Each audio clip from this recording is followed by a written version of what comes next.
पैसा, पावर और शांति, आपने सारी चीज़ें, अब तो लगभग आप 2-3 साल से सर्विस में हैं, तीनों चीज़ें आपने देख ली होगी, तो किसको प्रिपेयर करेंगे आप? पैसा, पावर और शांति? जी। बिना शांति के पैसा और पावर एक जहर की तरह है। जी। अगर आपका माइंड, आपका दिमाग शांति पीसफुल है तो आप पैसा और पावर तो अचीव कर ही सकते हो ऑफ कोर्स।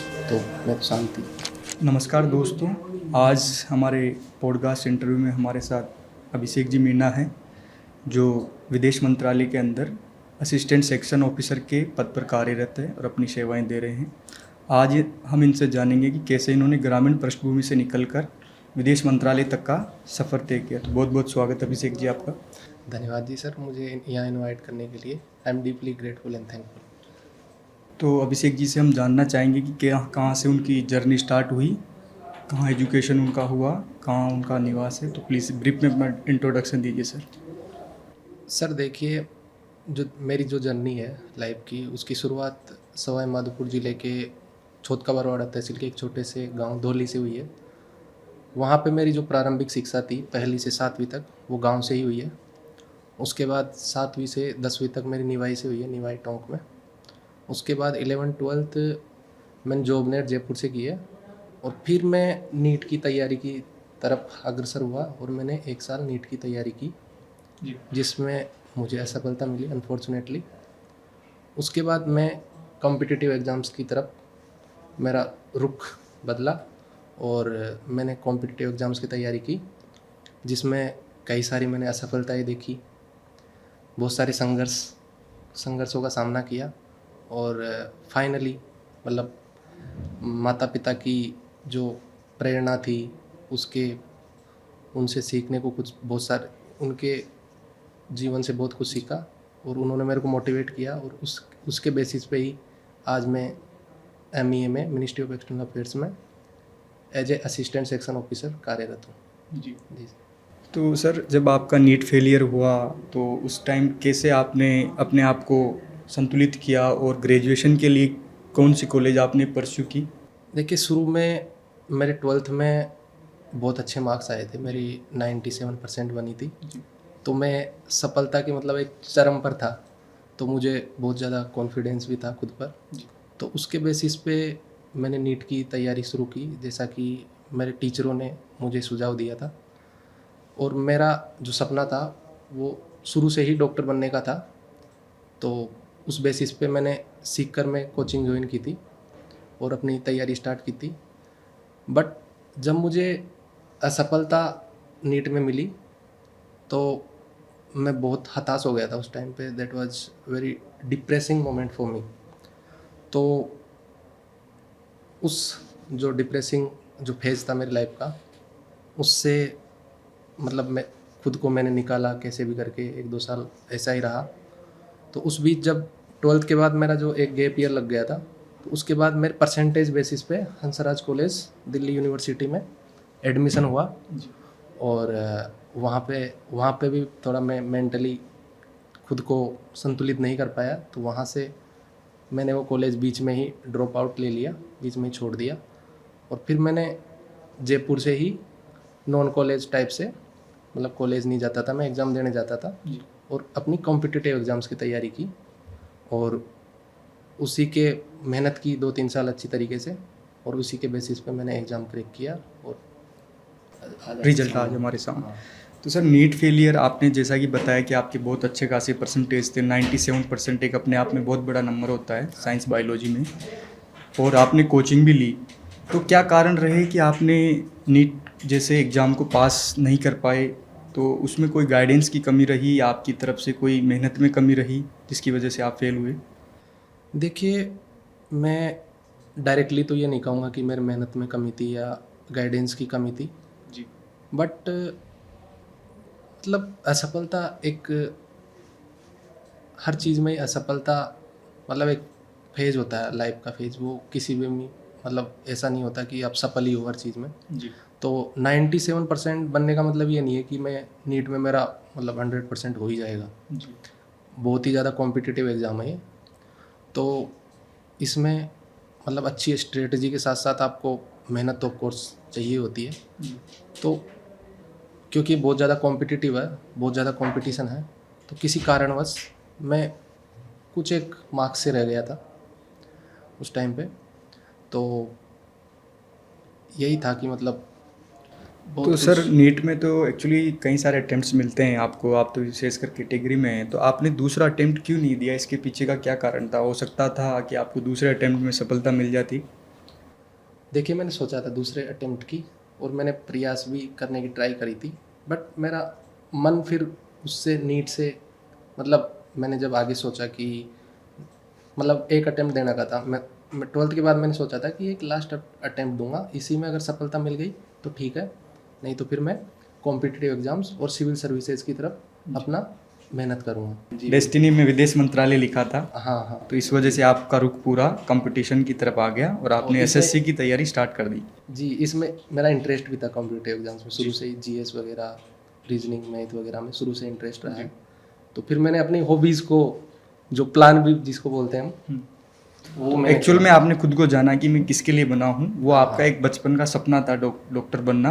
तब आपने उसको जिया, देखा, आप सफल नहीं हो पाए, तो फिर आपने खुद को देखा कि मेरा एक्चुअल में इंटरेस्ट किस में, फिर आप कंपटीशन की तरफ आए। तो सबसे पहली नौकरी आपकी कौन सी थी अभिषेक जी, और किसको लेकर आपने तैयारी स्टार्ट की थी? देखिए, उसके बाद में जब मैंने प्रिपरेशन स्टार्ट की थी कॉम्पिटिटिव एग्ज़ाम्स की, तो शुरू में तो बहुत मेहनत करी, बहुत, जैसे कि 8-10 घंटे पढ़ाई, जी मैथ, रीजनिंग, क्वेश्चन सॉल्व करना, इंग्लिश वगैरह, जीएस।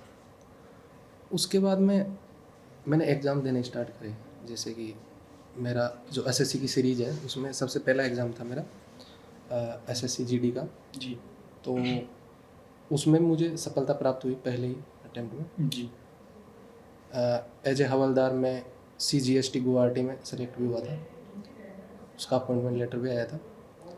उसके बाद मैंने MTS का एग्ज़ाम दिया। जी MTS में मुझे फिर से सफलता प्राप्त हुई, और मुझे लक्षद्वीप मेरा अपॉइंटमेंट हुआ, जी और मैं वहाँ, इनफैक्ट मैं वहाँ पे गया भी था, जी मतलब लक्षद्वीप गया था, जो कि बहुत अच्छा एक्सपीरियंस रहा, जी बहुत सीखने को मिला मुझे।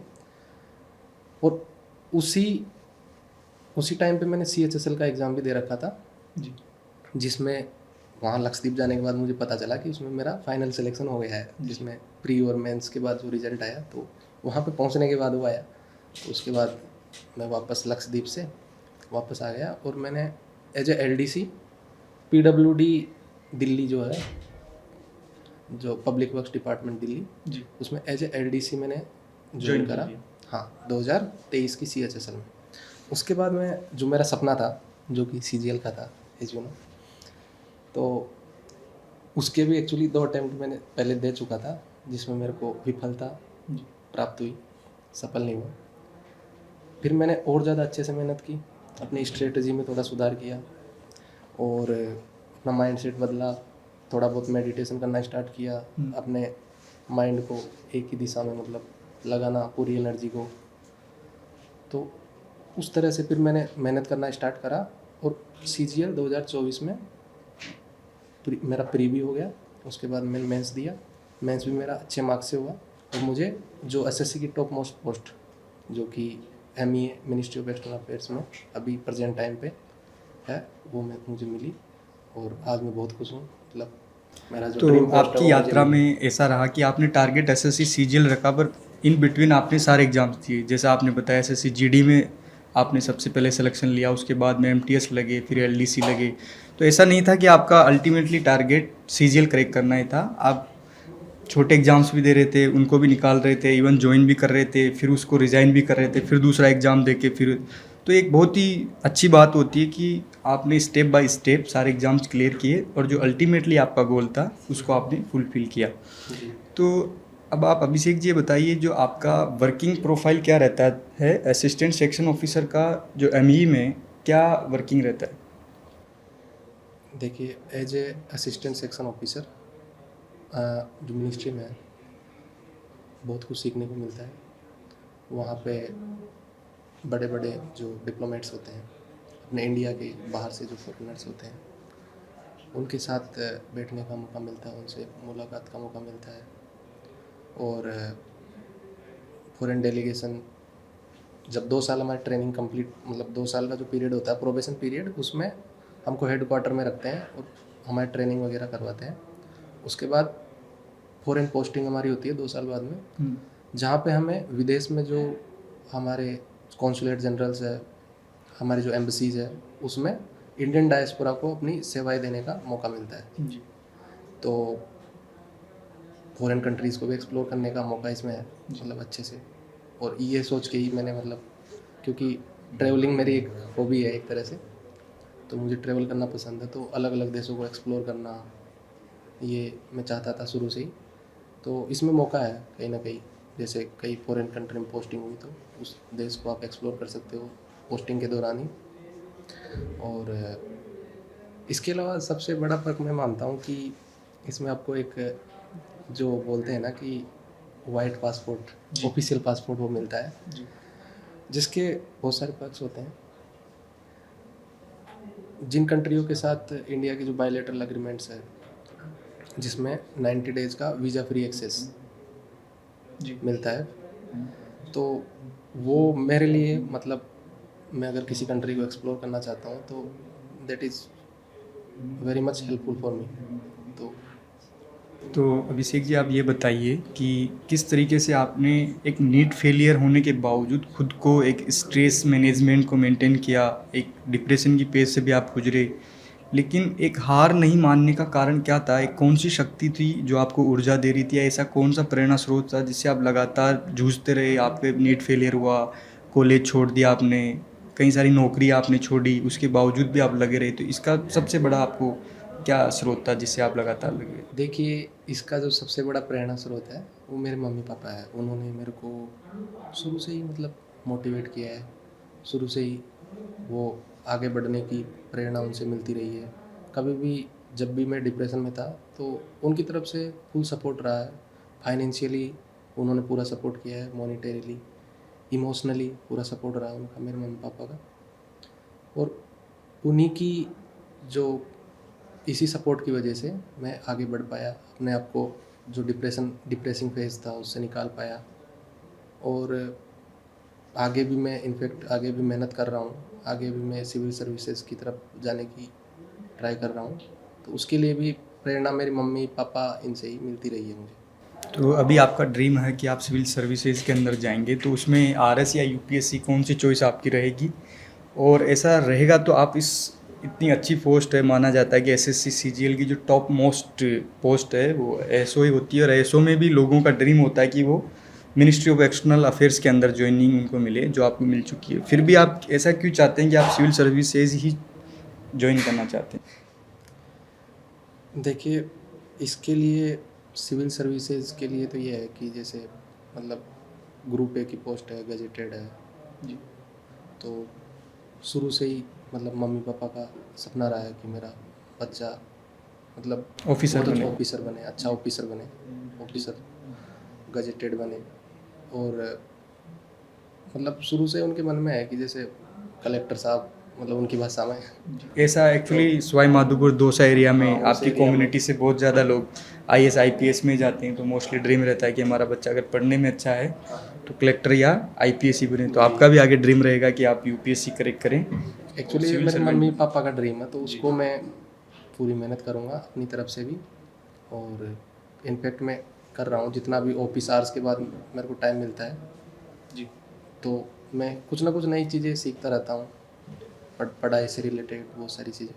बाप अभिषेक जी, जो आजकल एसएससी सीजीएल के एस्पिरेंट हैं, जो तैयारी कर रहे हैं या तैयारी करना चाहते हैं, उनको क्या सुझाव देंगे? किस तरीके से एसएससी सीजीएल का पेपर पैटर्न होता है, और आज एट प्रेजेंट किस तरीके से एग्ज़ाम पैटर्न चल रहा है, कैसे तैयारी करें, क्या उनका शेड्यूल होना चाहिए, उस पर प्लीज़ थोड़ा अपना अनुभव साझा करें। एसएससी सीजीएल जो होता है वो 2 फेज़ में होता है। जी। तो उसमें क्या होता है कि एक तो प्रीलिम्स एग्ज़ाम होता है जो कि 200 मार्क्स का होता है, जिसमें 4 सब्जेक्ट पूछे जाते हैं, मैथ्स, रीजनिंग, इंग्लिश और जीएस, जिसके 25-25 क्वेश्चन आते हैं।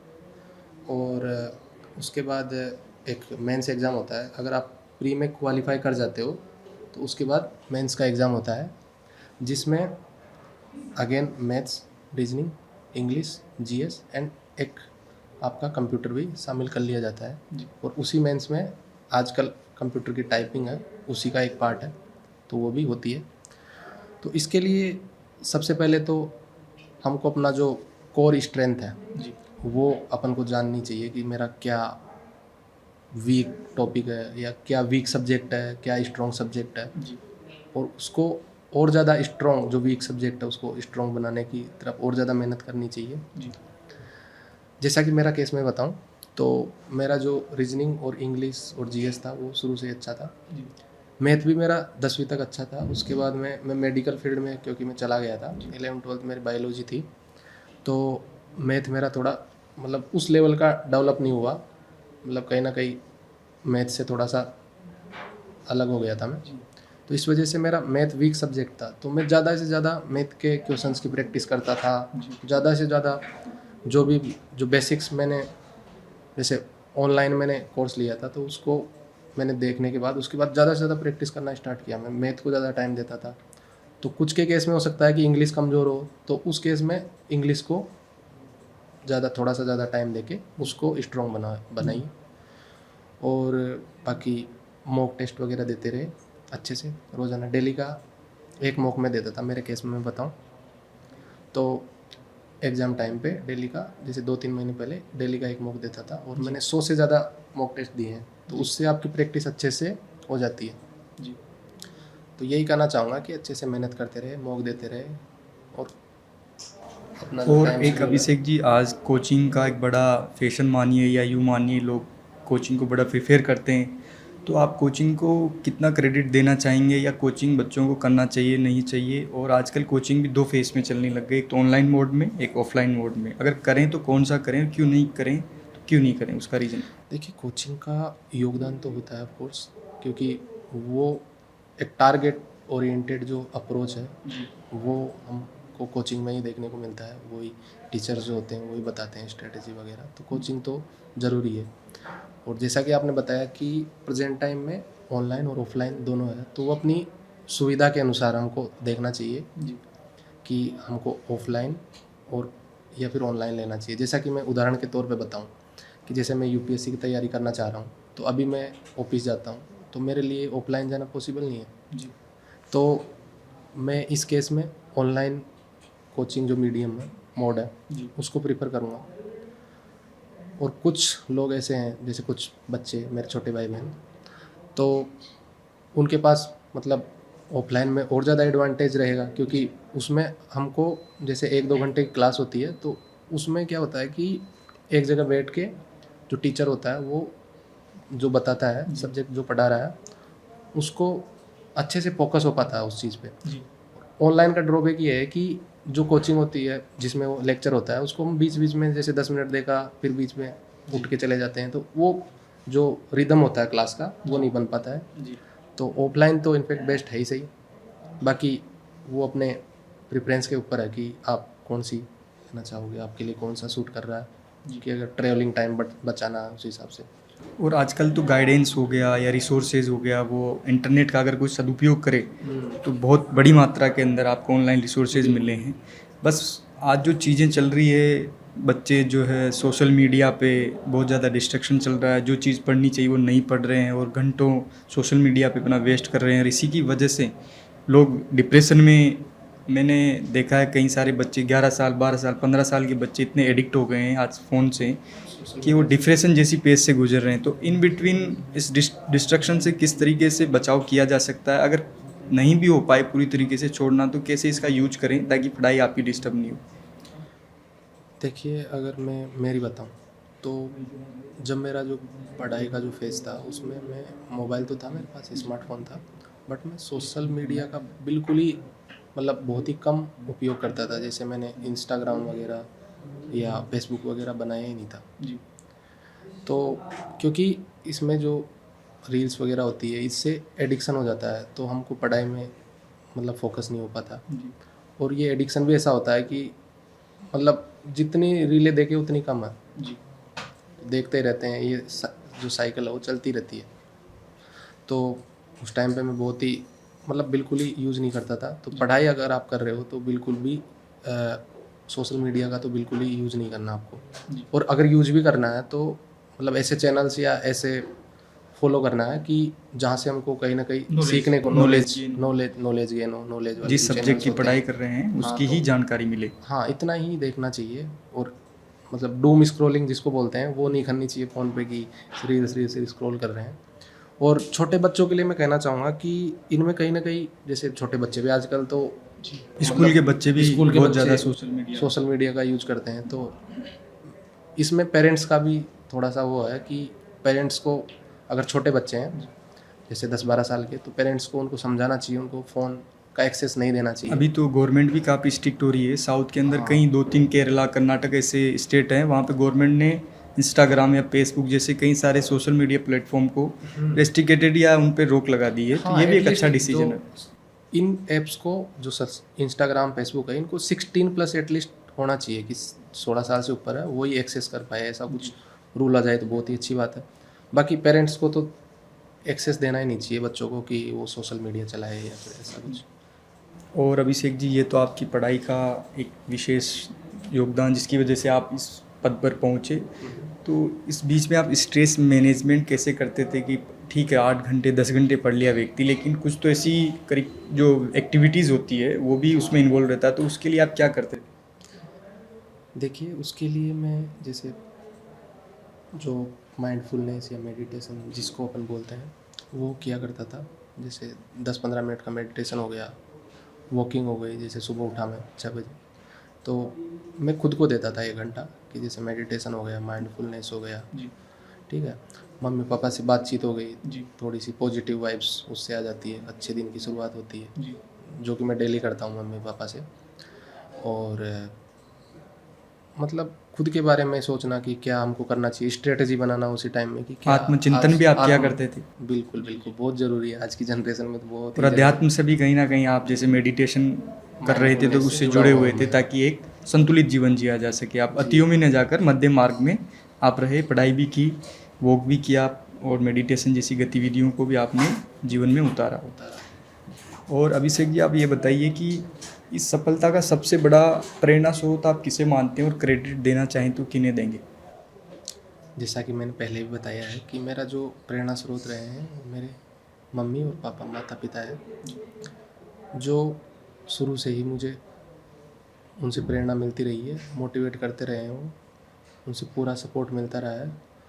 और वो कहीं ना कहीं अपने शब्दों से ही मुझे, मतलब कहीं भी मैं हताश होता हूँ तो मतलब उनके शब्दों में ऐसी मिठास है कि वो कहीं ना कहीं कि हाँ ये तो हो ही जाएगा, मतलब कर ले, मेरे को विश्वास है, वो उनको आपके लिए विश्वास है। इंस्पिरेशन बने। इंस्पिरेशन है वो, और इंस्पिरेशन रहेंगे, वो शुरू से ही है। कभी भी मुझे मतलब इतना प्रेशराइज नहीं किया पढ़ाई के मामले में भी। ओपन माइंड रखा। अभिषेक जी, एक भारत देश में या यूँ कहीं अपने समाज में, अपने इर्द गिर्द वर्तमान में जो एक माहौल बना हुआ है कि व्यक्ति सरकारी नौकरी लगे तो ही उसको समाज में एक प्रेस्टीज मिलती है या सफल व्यक्ति माना जाता है, और अगर वो सफल भी हो जाता है तो व्यक्ति फिर रोटी कपड़ा मकान जो एक स्लोगन चलता है उसके इर्द गिर्द ही, ठीक है कि नौकरी लग गए, अब अपने बच्चे, अपने घर, माँ बाप, बस वहीं तक सीमित हो जाता है। तो आपका इसको लेकर क्या विज़न है, क्या मिशन है जीवन का? आप अगर मैं पूछना चाहूँ, अभी आप वेल सेटल्ड हैं, तो क्या मिशन आप रखते हैं जीवन को लेकर, आगे क्या उद्देश्य रखते हैं? देखिए, सबसे पहले तो आपका जो ये सवाल है कई भागों में बटा हुआ है कि सबसे पहले आपने कहा कि आजकल जो सोशल प्रेस्टीज है वो सरकारी जॉब को ही मिलती है। तो उसका जवाब मैं देना चाहूँगा कि मतलब ये समाज की ये धारणा गलत है कि सरकारी जॉब वाला ही उसको ही वो प्रीफर करते हैं। जी तो देखिए, बहुत सारी जॉब्स है, बहुत सारी अपॉर्चुनिटीज़ है। मतलब सरकारी जॉब पे फोकस ना करके हमको ये देखना चाहिए कि वो कितना पीसफुल है, कितना माइंडफुल है, जी और कितना अपनी लाइफ में अच्छे से, कितना मोटिवेटेड है अंदर से। जी उस चीज़ को हमको देखना चाहिए, पहचानना चाहिए, और उसी के आधार पर उसको जज किया जाना चाहिए कि वो कितना, ये सरकारी जॉब वाला तो ये हो गया, ठीक है। उसके बाद में आपने पूछा कि मैं अपने, मेरा क्या मिशन है जीवन का। तो मेरा जो टारगेट था वो तो जो 50-60% तो अचीव हो ही गया है। तो मेरा सपना था AS एम, और अब मम्मी पापा की सपने की तरफ मतलब जो उनका मानना है कि मैं आगे कुछ करूँ, तो उसके लिए मेहनत इनफैक्ट मैं कर ही रहा हूँ। और इसके अलावा जो भी मेरे छोटे भाई बहनों की जो भी मेरे से जो मेहनत जो हेल्प जी। हो सके मॉनेटरीली, फाइनेंशियली, या किसी को मेरे से प्रेरणा एक को भी अगर मिले तो मैं अपने जीवन को सफल मानूंगा। जी। जी। तो ये बहुत भी बढ़िया है, अगर आदमी अपने से परे जाकर अपनी पर्सनल लाइफ को जीने से छोड़कर दूसरे तरफ गरीबों का या अपने छोटे भाई बहनों का सोचता है कि आप उनकी किस तरीके से मदद कर पाएँ, तो एक बहुत बड़ी बात होती है। जैसे हमारे स्वामी विवेकानंद जी ने भी कहा है कि नर सेवा नारायण सेवा। जी। तो अल्टीमेटली जीवन का पर्पज जो है वो सर्विंग है। आप किसी सर्विस में जाइए या समाज में जाइए, आप करते हैं सेवा ही है, चाहे वो देश की हो गई, समाज की हो गई। तो व्यक्ति से आदमी जब एक अच्छा सक्सेसफुल व्यक्ति बनता है, उसके बाद वो कुछ देने वाला बन जाता है, और फिर लौट कर वो समाज को और देश को एज ए कई सारे उसके माध्यम होते हैं। आप नौकरी में रहकर किसान के रूप में, एक व्यवसायी के रूप में, या सरकारी सर्वेंट, सिविल सर्वेंट, इन सब प्लेटफॉर्म से आप अल्टीमेटली देश की सेवा ही करते हैं। तो बहुत अच्छा लगा, आपका विज़न भी लोगों की हेल्प करना, उनकी सेवा करना है। और अभिषेक जी, आप ये बताइए कि अगर आज आपकी आखिरी रात हो, तो आपका ऐसा कोई ड्रीम या ऐसी कोई बात जिसे आप आगे जाकर पूरा करना चाह रहे हो, तो उसे आज की रात से पहले क्या आप ऐसा करना चाहेंगे जो आपके मन में है? देखिए, ये जो आपका जो सवाल है वो थोड़ा डीप है, गहरा है, तो इसके बारे में इनफैक्ट मैंने इतना तो विचार नहीं किया आज से पहले तो। जी। बट अगर मेरे को पता चले कि मेरी आखिरी रात है, तो मैं अपने डायरी के पन्ने पे लिखूँगा कि मुझे जीवन से कोई शिकायत नहीं है, जी। और मैंने जो अचीव किया है वो मेरे लिए इनफ पर्याप्त है, और इसी के साथ बस। तो आप अल्टीमेटली सेटिस्फाइड हैं कि जो भगवान ने आप जी। इंसान का जीवन दिया और उसमें भी इस पद पे पहुंचाया, उसके लिए आप ग्रेटिट्यूड व्यक्त करना चाहेंगे। जी। कोई आपको गिला शिकवा नहीं होगा। एक और है, अगर पैसा, पावर और शांति, आपने सारी चीज़ें, अब तो लगभग आप 2-3 साल से सर्विस में हैं, तीनों चीज़ें आपने देख ली होगी, तो किसको प्रिपेयर करेंगे आप? पैसा, पावर और शांति? जी। जी, ये मैं तो शांति को प्रीफर करूँगा, क्योंकि बिना शांति के पैसा और पावर एक जहर की तरह है। जी। अगर आपका माइंड, आपका दिमाग पीसफुल है, तो आप पैसा और पावर तो अचीव कर ही सकते हो ऑफ कोर्स। तो मैं तो शांति को ही प्रीफर करूँगा। कोई आपकी सबसे अच्छी आदत और बुरी आदत जो आप शेयर करना चाहें?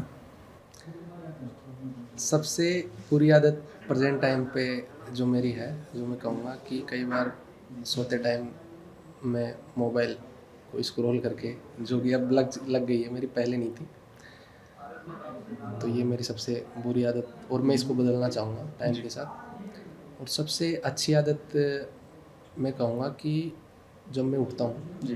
तो मैं पहले की तरह ही खुद को टाइम देना सुबह उठते ही, तो वो चीज़ मैं करता हूँ। तो जैसे मेडिटेशन हो गया, पहले बताया मैंने, मेडिटेशन हो गया, जैसे मॉर्निंग वॉक पे चला गया मैं, या मम्मी पापा से बात कर ली, तो ये चीज़ मतलब ये तो इसको मैं बहुत ही अच्छी चीज़ मानता हूँ। और आप अभिषेक जी, अपने 18 साल के अभिषेक को क्या आज संदेश देना चाहेंगे या क्या बदलाव देखना चाहेंगे?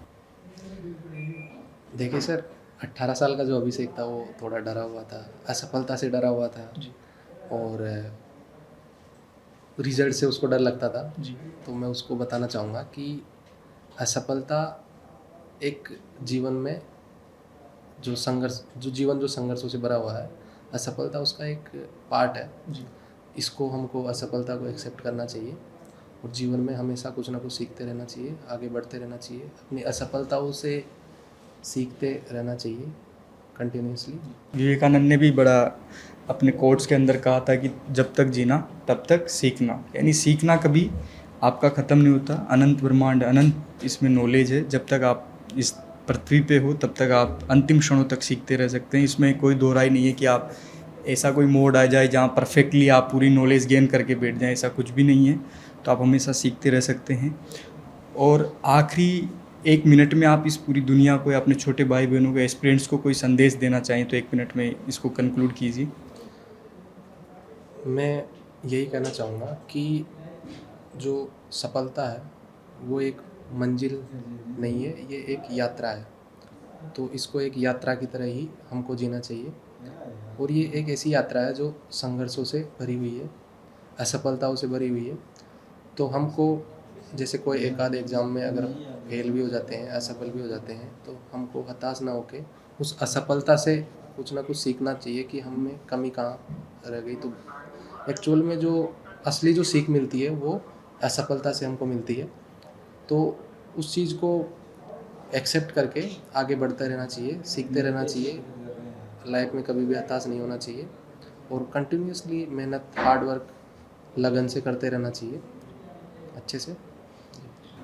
तो इसी के साथ बहुत बहुत धन्यवाद अभिषेक जी। बहुत बहुत धन्यवाद जी। आई एम वेरी इसी ग्रेटफुल। तरीके से हम जेबीपी मीडिया ग्रुप के पॉडकास्ट इंटरव्यू में आगे भी ऐसी शख्सियतों को लाते रहेंगे जिन्होंने फर्श से अर्श तक का सफ़र तय किया है, ग्रामीण पृष्ठभूमियों से निकलकर अच्छे अच्छे पदों पर गए हैं और आज अपना समाज सेवा और देश सेवा में अपना योगदान दे रहे हैं। तो अब जल्द मिलेंगे अगले पॉडकास्ट में। Thank you.